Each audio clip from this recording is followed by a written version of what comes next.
Listen to the vibes. Welcome, everyone, to another episode of Vibes, and I'd love to welcome here Susannah Stokes. Now, Susannah is an energy priestess and an embodied consciousness guide, and also an ex-Marine. Yeah, all those Wow. things. Well, tell us a little bit more about you. Oh, thank you so much for having me.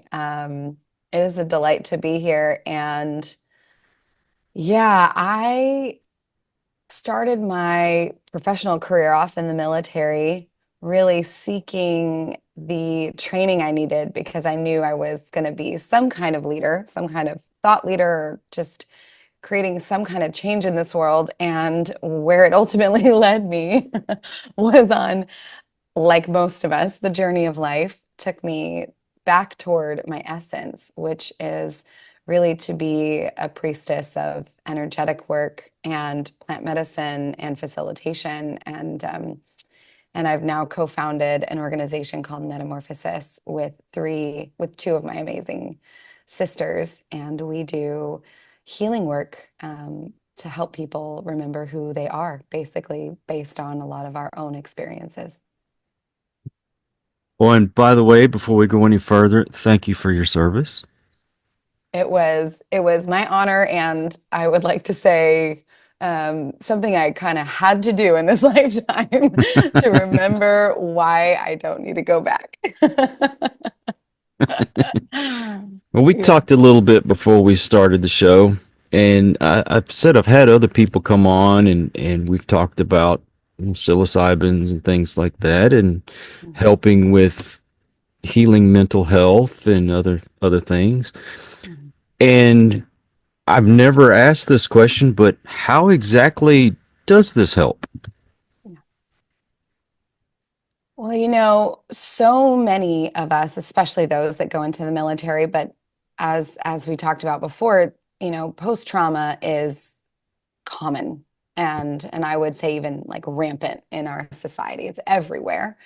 And a lot of it is because we have these patterns that our mind is stuck in because we basically operate on a daily basis with the default mode network of the brain, and the DMN. And you can look and study how these patterns run our lives. And it's like the exact amount of hormones for this experience. I get in the car, I know I use this hand to put the seatbelt on, I put my hands on the steering wheel, put my foot on the gas.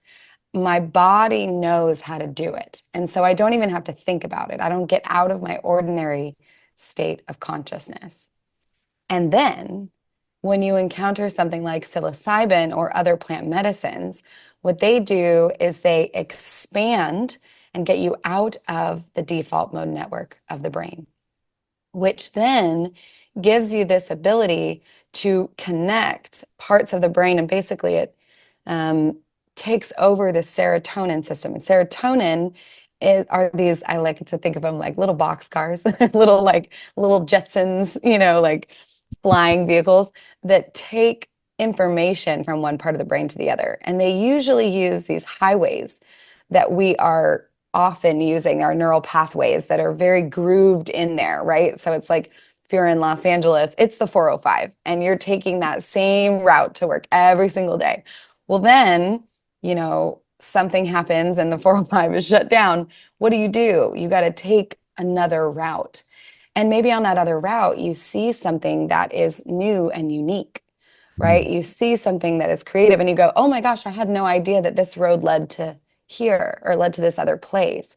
And that's really what psilocybin does. It encourages us to get off the main highway and to create new neural pathways that connect one part of the brain to new parts of the brain, and it activates it much like a child.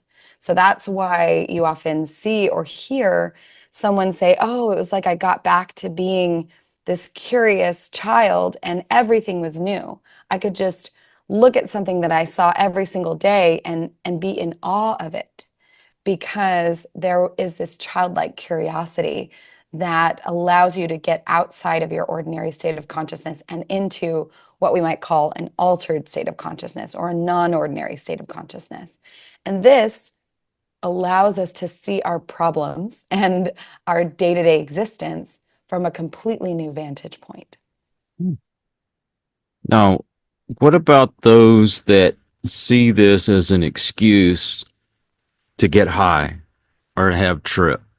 Maybe they're not in it for the right reasons. It's just, oh, wow, this is my okay to go have my little trip. Is it still going to work for them? I'm like, I don't really care what your reasons are for coming to mushrooms, but come take them.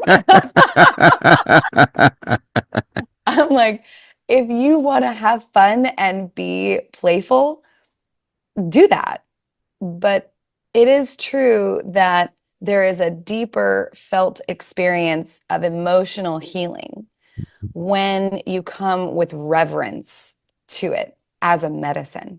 So if we consider it to be a drug, which we live in a society, I sometimes say, where we think that drugs are medicine and really the medicine and medicine are drugs, right? Like we've got all these pharmaceuticals that we call medicines, and I would call them drugs.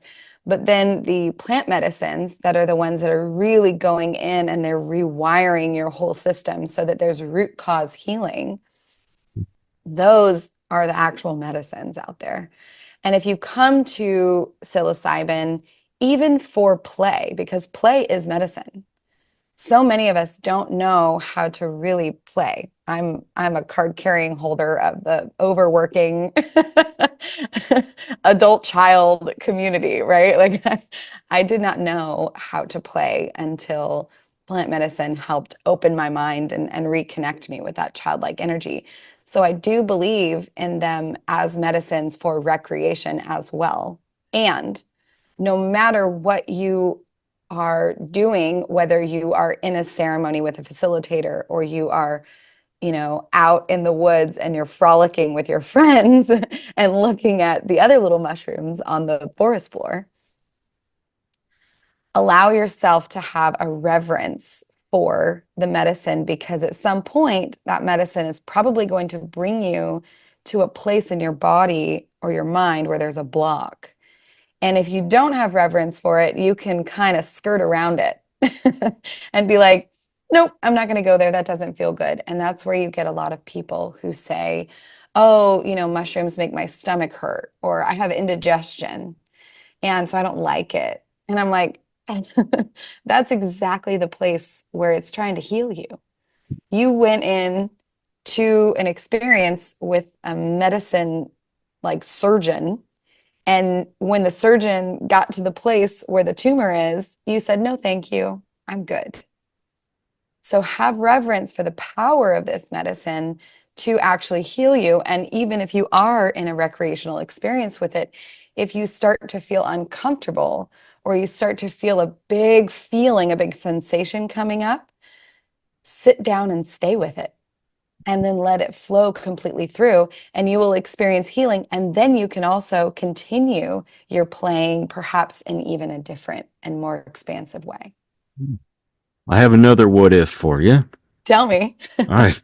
So at the age of 12 is when I first got introduced to alcohol and drugs. Mhm. And it got worse and worse the older I got. By the time I was 36, I was doing so much coke and drinking so much, I had a heart attack. Mm. And it'd be a lot quicker for me to tell you the stuff that I hadn't tried than to give you the list of stuff I did. Yeah. And not too long ago, I was curious about the mushrooms. So if it could help me, I took a whole baggie full of it. Hmm. Didn't do anything for me whatsoever. Now, Yeah. I'm sure you've run across other people like that. Mhm. How would that help someone like me? Yes, this happens. And interestingly, it happens more often to older men than I would say any other group, but it does happen to everyone. My experience is that there are several reasons why you might come across um, medicine or plant medicine like this, whether it be psilocybin, it's rare that ayahuasca doesn't take effect. But even then, often people report, because in ayahuasca, you often do multiple ceremonies over multiple days, right? That's part of the work. And I would actually say that that may be a good approach for other medicines as well, because you often hear that people say the first night, really nothing happened. I laid there and she just like, okay, ayahuasca, like what's going to happen? And there's not quote nothing.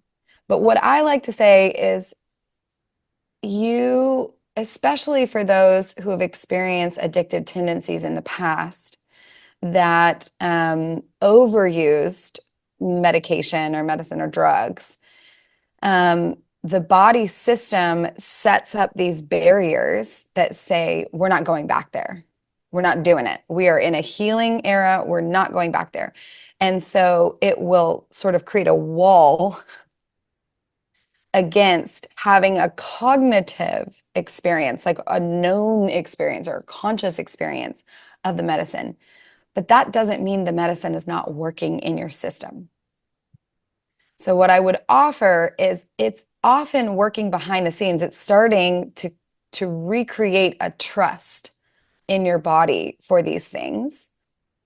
But because the body feels it like it's an altered state and it associates altered states with addiction and with these other drugs that were harmful, the body, I mean, the body's an incredible thing. It's a really beautiful, powerful tool. And it says, nope, we're not going there yet. But once you start to create trust with the medicine, over time, you start to have conscious experiences.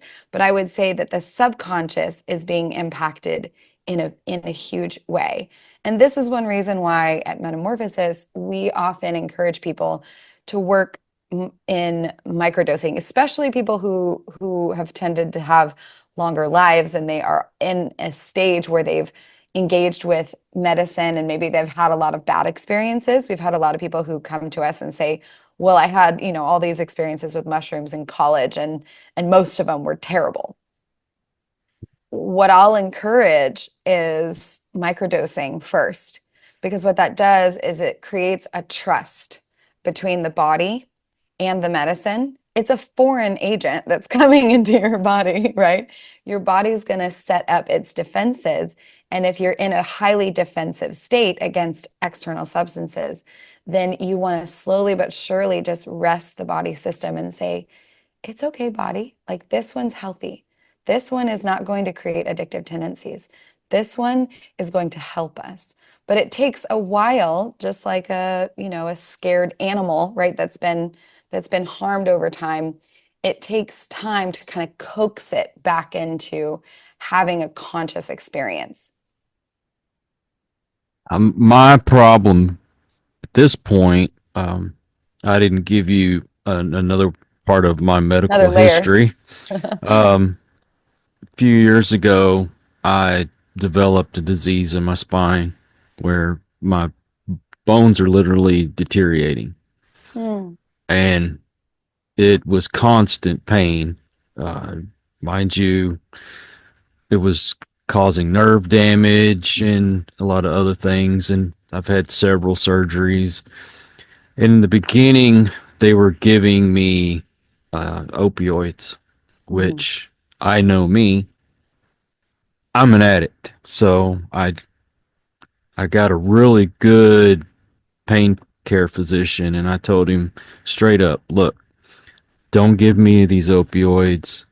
I'm gonna abuse them, and we have to find another way. Now they gave me buprenorphine. I don't know if you're Mhm. familiar with it, but it's basically like methadone. It's to Mhm. help you get off of this stuff. And so I've been taking it ever since.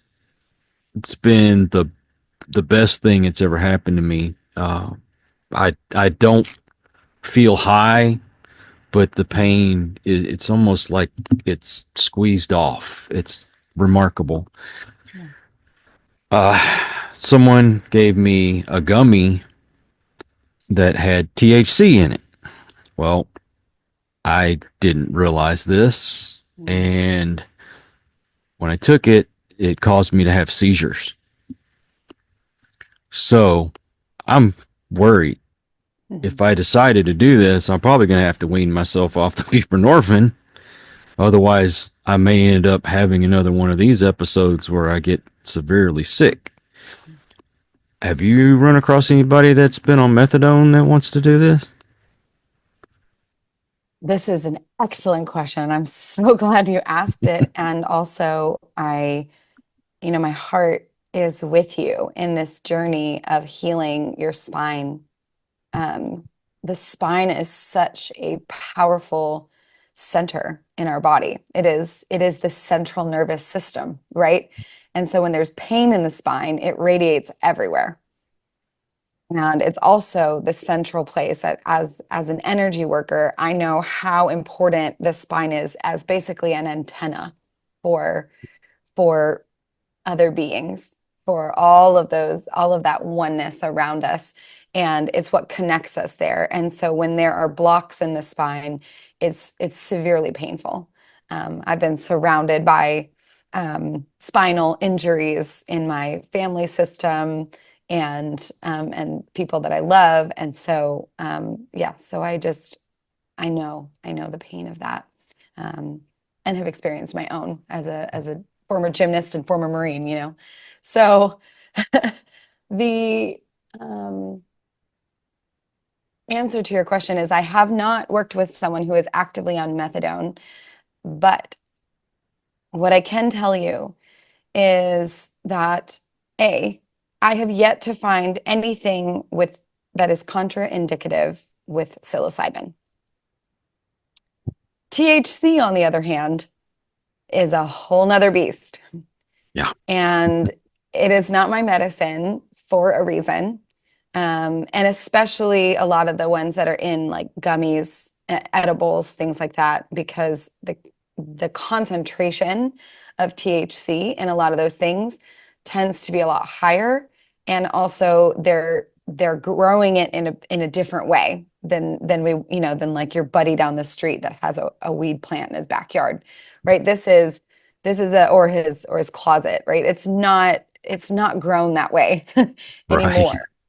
So there's, I would say, a high synthetic factor to a lot of the new THCs out there, and they mimic THC, but they aren't necessarily that, or they also have a lot of other things in them.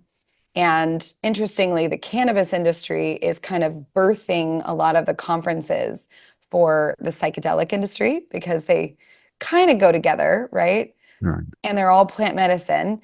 But because of that, I've been to many conferences that speak a lot about cannabis, and cannabis hasn't just basically has no regulation, almost none.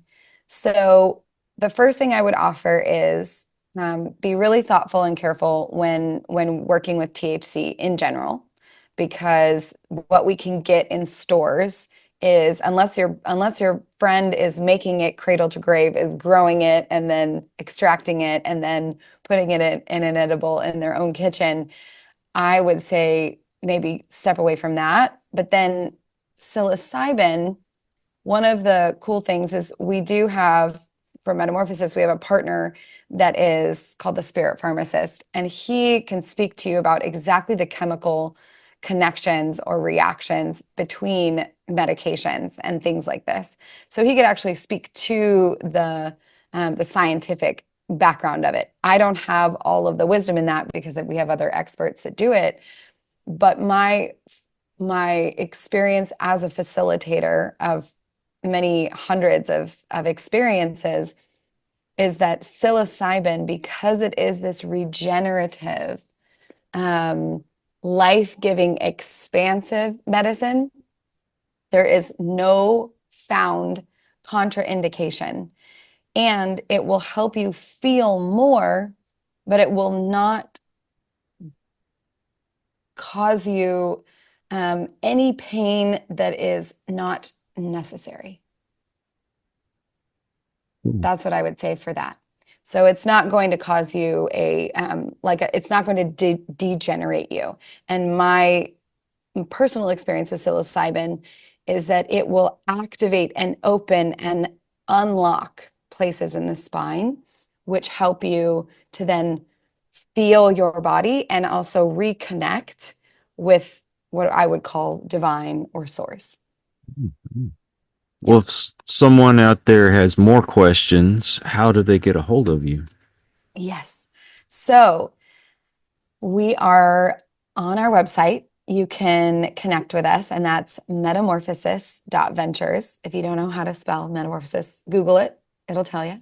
And on there, we also have all of our virtual live gatherings. We have a lot of gatherings every month in our community, and we have biohackers and other facilitators and really incredible humans that come and teach master classes, and we'd love to have you at one of those.